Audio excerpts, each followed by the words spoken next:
Assalamu alaikum wa rahmatullahi wa barakatuh. Welcome to the Voice of the Cape. I'm your host Mishka Darries as we celebrate life and master ourselves in this program. And like as we mentioned yesterday, we're ending the month of Muharram, which is the new Islamic year, by rounding up our theme for the month, which says that the Prophet Muhammad, peace be upon him, said that the best of people are those who bring the most benefit to mankind.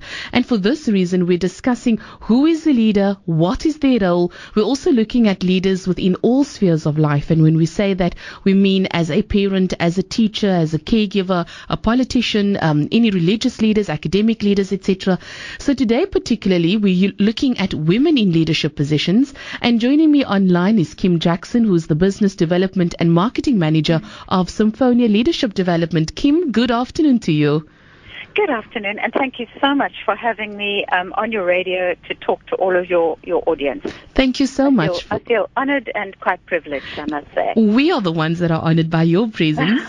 So thank you so much for that. And I welcome, of course, our listeners to SMS us on 47913 and to call us even and interact with us on 021 442 3530 or 3530, yes. And Kym, let's start off and get right into it. In your opinion, what makes a great leader? There are so many things that come from that, and I think a great leader, effective leader, the only thing that a leader is really is a person that has people that follow voluntarily. Because you can be a very strong manager and have no people skills, and people don't really want to work with you. But a leader has a natural ability to have people want to work with them and do what it is that they do. So being a leader is quite a humble thing, really, because you need to be able to self-evaluate yourself, take stock of your strengths and your weaknesses, and know that when you see a weakness, it doesn't mean you're weak. It allows you to delegate to others in your team who have the strengths that you lack. I hear you. Is a leader also someone that has a deep level of consciousness of the self, or in other words, like we call it now, emotional intelligence? Oh, you've hit the nail on the head. To be an effective and a good leader, I think you must have high levels of emotional intelligence and a consciousness of your impact on everyone around you, particularly the teams that report to you. So you've hit the nail on the head there. Yes. Okay, wonderful. Now, yesterday we discussed the topic in general about leadership and also brought it down to leaders within the homes. The one question that I asked our guests yesterday, are leaders born, or are leaders something that you need to be groomed in and nurtured in for this role? What is your opinion, Kym? It's that old question of nature-nurture, isn't it? I think many people are born with leadership abilities and skills, but it's definitely something that one cultivates. So either you learn from your domestic home environment, from your parents and your elders, or you can actually learn it in school in terms of sports and being a team leader, and you can definitely learn it in a work environment. Starting off with, as you say, self-consciousness, self-awareness, focusing on areas that you need to improve on and strengthen, knowing the organization that you work with, what do they need from you, what contributions can you make, that kind of thing. Sounds great, but it also means responsibility, a lot of responsibility. Huge. So let's ask the very important question: who makes a better leader? Is it men or women? Well, we know now that men's brains and women's brains don't work the same. Definitely not. Sure. I'm not going to go there too far, but women do have natural abilities that they can draw on, and I think natural inclusiveness is one of them. What I want to say to women is that something that's very important for them to remember is to get ahead in organizations which are essentially masculine, traditionally, historically very male dominated. Women need to understand that they having a mentor that they can work with who can guide them is very important. Not to focus so strongly on something like perfection. Okay. You know, Sheryl Sandberg, who's the COO of Facebook, she, in her book, Lean In, she says about perfection, done is better than perfect. And we can learn that from men. They do it, and it's done, and it's fine. Let's move on. Also, I would say to women, don't give up your power. Don't ask people for their opinions when you feel very strongly, when you believe that you've made the right decision. And don't work for less or for free. That is so important. Wow. Yes. Especially in NGOs. We also an NGO as well. So yes. Is it about also, if I can just delve into that concept, is it about putting, at the end of the day, you cannot put a value on yourself, because I think, for me, I personally feel that I'm priceless because I am unique to this world. So, and I'm not saying that out of ego. I really mean it, because we as women forget the fact as well that, our value is so important to society, whether you are a leader of a business or a leader within your home as well. I don't know if you differ on that. Sorry to interrupt you. I just wanted to give you some information about, I'm a very strong believer in gender equality, and that is basically equal pay for equal qualifications, ability, and work. And Max Dupree said something that's very interesting, which is we cannot become what we want by remaining what we are. And therefore, in South Africa, there's a total of 293 organizations. Out of a total of 293, that's right, only 34 companies were qualified as top-performing companies. And to be a top-performing company, you need to have 25% or more as a woman in a director position, and 25% or more executive management positions held by women. So now going back to that, out of 293 organizations, only 34 companies qualify. Wow. So it shows that we as women have got a long way to go. That's 11.6%. And in only 8.8% of JSE listed companies have 25% or more of women directors. And there are only 2.4% women CEOs in this country. So it shows we have a lot to strive for. We have a long way to go. And we mustn't underestimate the value that we play in NPOs, NGOs, ever. Yeah. That's so true. When we come back from the break, we're going to go a little bit more into corporate companies and corporate roles, and as women, what is, where do we find the balance? But let's take the ad break. We're discussing with Kym Jackson, who is a business development and marketing manager of Symphonia Leadership Development. They're hosting a women leadership conference on Friday, the 20th. So you're welcome to obviously give them a call. We'll give you the contact details later. But nonetheless, that's who we're speaking to. So any questions, send it to 47913.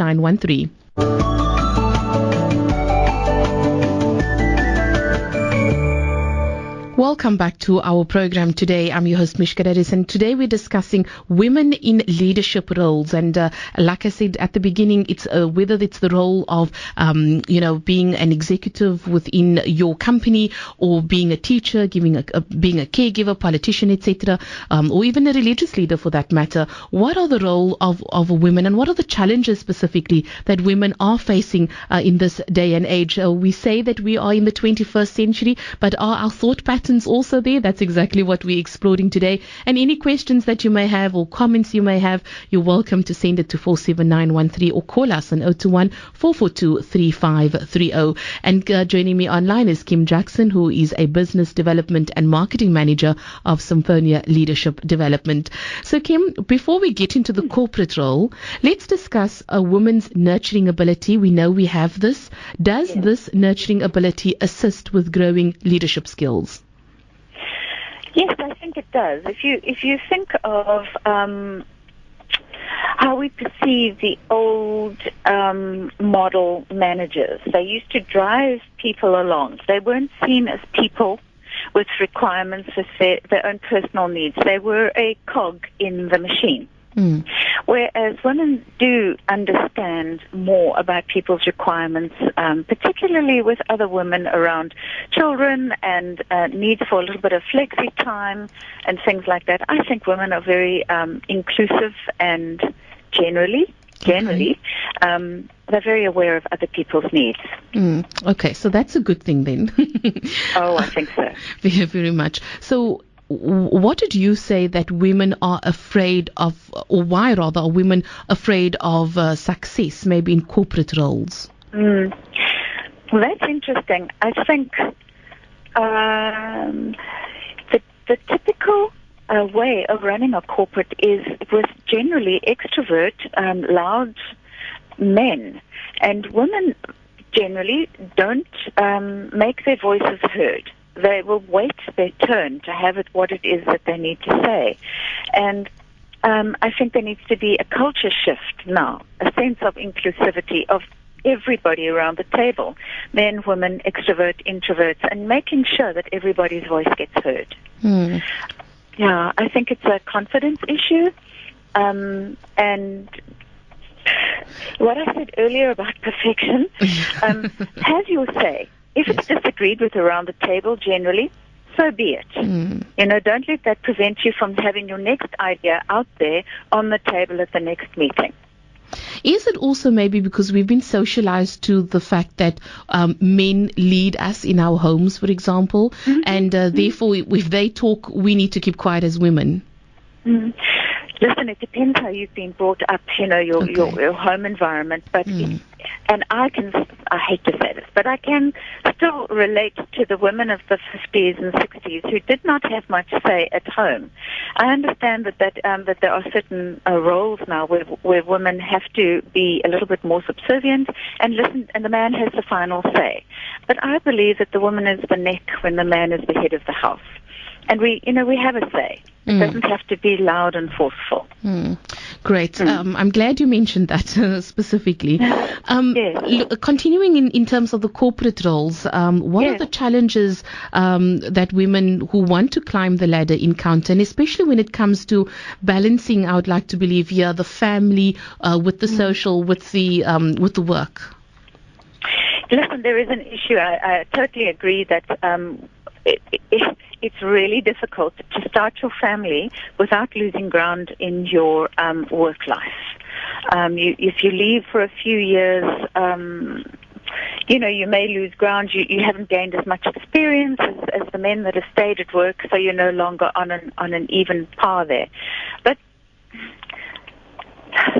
I don't think that should ever stop one from having a family. I think if you're able to read the book by Sheryl Sandberg called Lean In, she covers this in great detail about how to incorporate family and work life.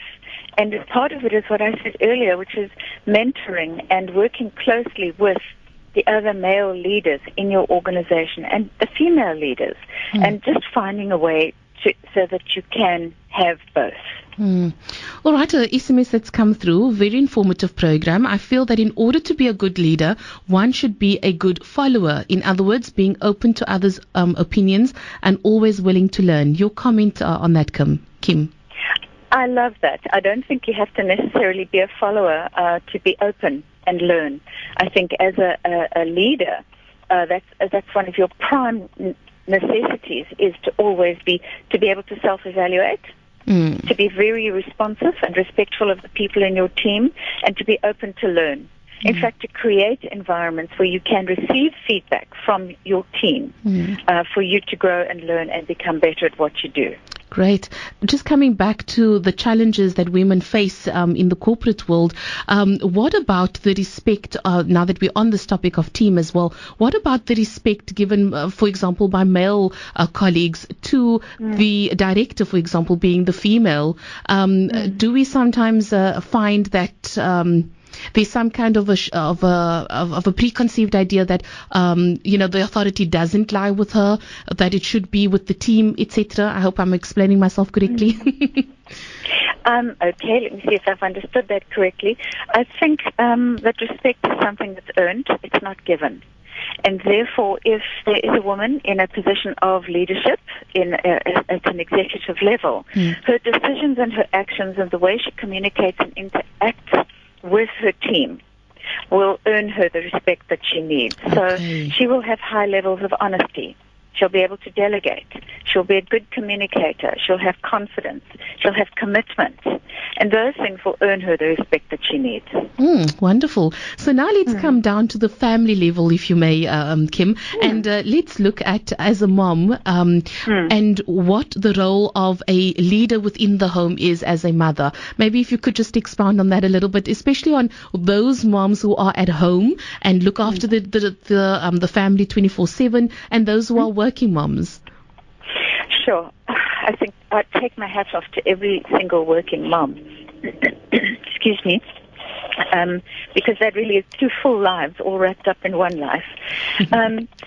Moms at home, people say, oh, I'm just a housewife, or I'm just a mom at home. But my goodness, your children and your children's futures and their attitudes and their beliefs are in your hands. And therefore, as the leader of the home environment, it's very important that you are staying on top of your emotional life. Are you reacting to old belief systems that don't work for you anymore? Okay. Have you considered, looking at an event politically and thinking, well, that's not real. That's just a spin that's being put on the story. So don't get too worried about it, and don't transfer that concern to my children. Encouraging them in their schoolwork, working with them, their sports, their hobbies, their activities. It is a huge, huge role. And being a mom is not only a mom. It's the biggest leadership role you can have, I think. Yes. And stay-at-home dads, too. Let's not take that away from dads that have committed their lives to doing that. Yes. Very true. So looking at, being a mom, whether you're working or whether you're at home, and growing leadership potential and seeing those skills, seeing not skills necessarily, but seeing the fact that they might be assertive, they've got the confidence, etc., to become something in life. How do you nurture that, from your opinion, Kym? I think you yourself must feel levels of confidence for a very confident daughter not to frighten you, if you know what I mean. Okay. If you are a particularly timid person and your daughter is super confident and has enormous faith in her judgment and her decisions, that might not work well. But if you yourself are fairly confident and centered, and as we said earlier, you have a good emotional quotient, then you will see the potential within them and guide them, realizing that they are still young, their brains are still developing, they still have a lot to learn through experience, and you want to make that learning experience healthy and positive for them. So you just, case by case, as they display these traits that are just fabulous and need to be focused on and developed, just encourage them. Well, give them more responsibility in that area, that kind of thing. Yeah, I know it's not always easy. Being a mom myself as well, you have your moods. Of course, you're human.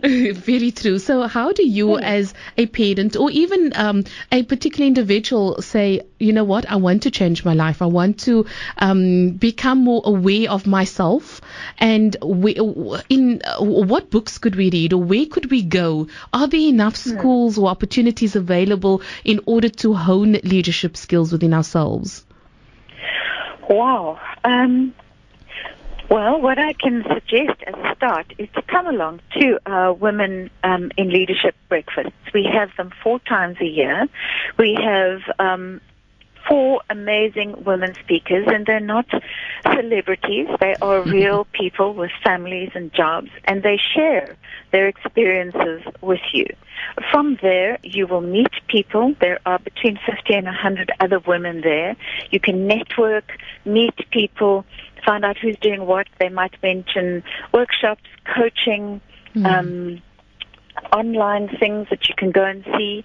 In terms of understanding strengths, I would recommend that people go to YouTube and have a look at Brené Brown. Brene Brown. She does some talks on TED Talks.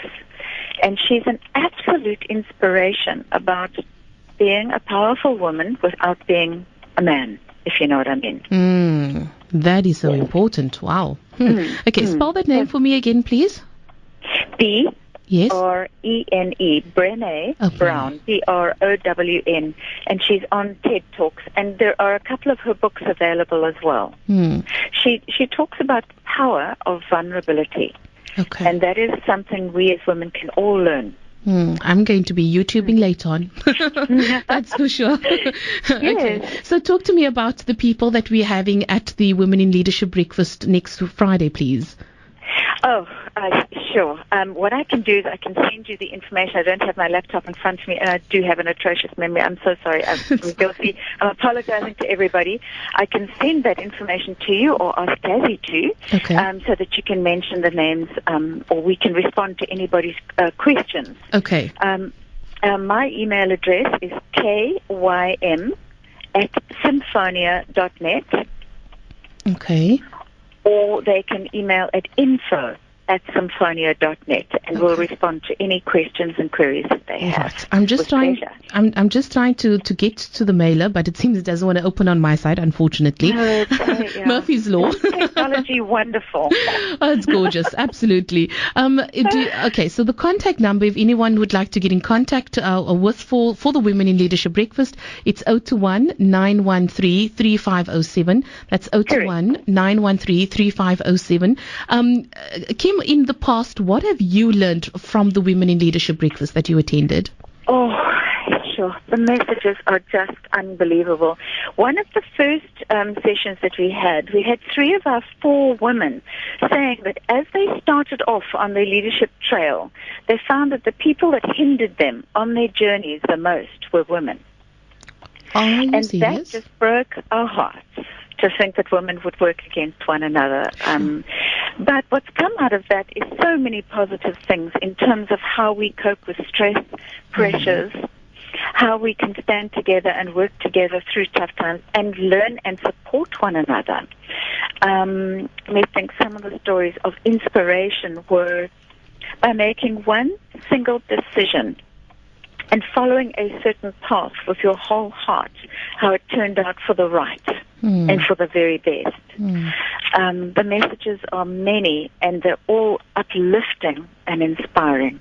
Oh, wonderful. I look forward to attending this event next Friday. So please, again, if you need any further contact information and how to get or register for the Women in Breakfast or Women in Leadership Breakfast, it's 021-913-3507. That's the office number, and they'll gladly give that to you. I want to end off, Kym, by asking you, in your opinion, what's the difference between manager and a leader? That is actually much simpler than you think. A manager is hired for certain skills and abilities. Imagine you want a financial manager. You've got to have somebody with that accreditation. You can performance manage them, and they do the job. A leader is somebody that inspires people. People have confidence in them, and they want to follow them. Okay. So it's really quite simple. A leader is somebody who's working on themselves to develop the skills that they need to hold those positions of responsibility. And you're not automatically a leader just because you're a manager. Okay. So managers normally are people that know how to do the job, if I can put it that way. So they know how to do the job and they can get the tasks done. But a leader is someone that's developing skills within themselves and in others too. But they can also be a good manager. But a good manager is not necessarily a good leader. I hear you. Well, a good leader will know what they can't do and will know who to delegate to get it done. Sure. It's really intricate in a sense, but this all comes about with self-reflection and self-evaluation, I assume. And honesty, yeah? And honesty. Definitely. Yes. Kym, it's been absolutely wonderful chatting to you. Thank you so much for your time this afternoon with us. Kym Jackson is the Business Development and Marketing Manager of Symphonia Leadership Development. All the best to you and have a blessed afternoon. Oh, thank you. And the same to you and to all of the listeners too. Wonderful. Thanks, Kym. Bye-bye. Okay. Bye-bye.